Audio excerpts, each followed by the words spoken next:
on the other side of the world. It is incredible. Yes. Yes. The people on Zoom in these 4 or 5 groups, I'm embarrassed to admit, are actually closer to me than many blood relatives I have here. I feel, very bound. One of the things that I loved about the US was reading poetry there, because when you read to an American audience, you were reading to a very tactile audience and very non-judgmental audience. But people who come to the reading with very open minds, very open hearts. And when you read here in India, people come to the reading and they bring all their filters with them of caste, color, creed, social status. It's a lot like, and you're lucky if you can get 20 words out of 100 past those filters. Some days it feels like you're reading to a full bench of the Supreme Court Chief Justices of India. But not so in the US. It's the audience is very tactile. It's very, you can feel, and that's where I learned that when you read, you must connect with some people in the audience, achieve eye contact with them, because that becomes your metronome. It tells you how much to read, how much to hold back, whether your poetry is flying or not, So I really want to tell you that I'm grateful.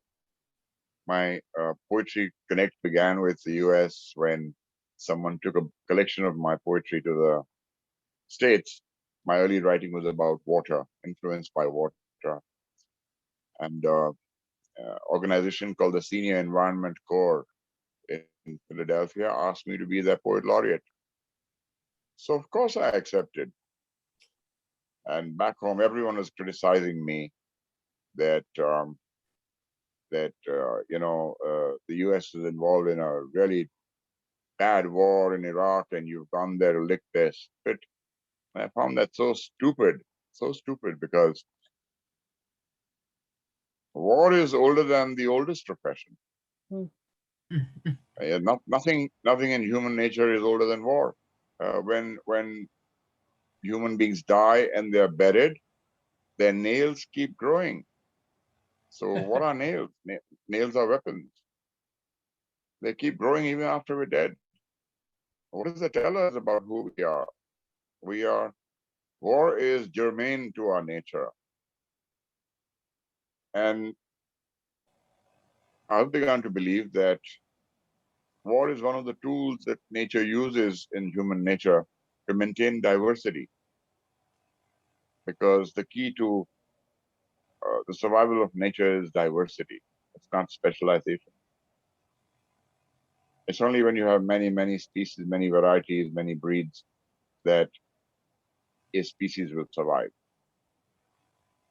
And this diversity is something that we also need to encourage in our audience. I feel that sustainable change, which is the burning issue of our time, will come if we do not delegate the task of change to politicians. Everyone has to contribute to change. So how can poets contribute to change? And I believe it is not through great poets and great poetry, but it is by nurturing more poets and more poetry. We will reach a critical mass, and one day a huge transition will take place when people will stop looking the other way, when wrong happens, when something sad happens.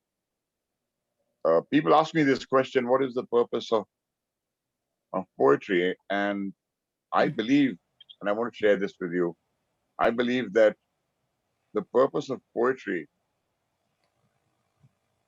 is, in an age of global warming, where everything is drying up, and the human condition especially is getting cut and dried. It is no coincidence that the human body and the planet Earth are both 70% water, are both 70% water. And the purpose of poetry is, in a time of emotional, sentimental, intellectual drought, to irrigate the human condition with the water that is there in deep in our own wells.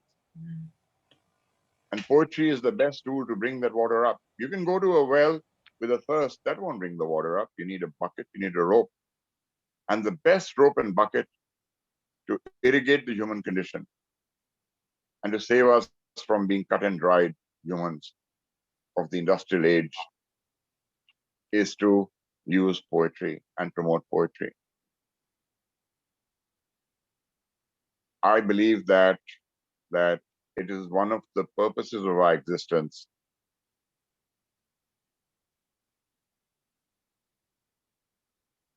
If we have enough poetry, it will bring moisture to our eyes when we see something sad. If we smell something delicious and remember mom's cooking, it'll bring moisture to the mouth. It will bring a blush of moisture to our skin.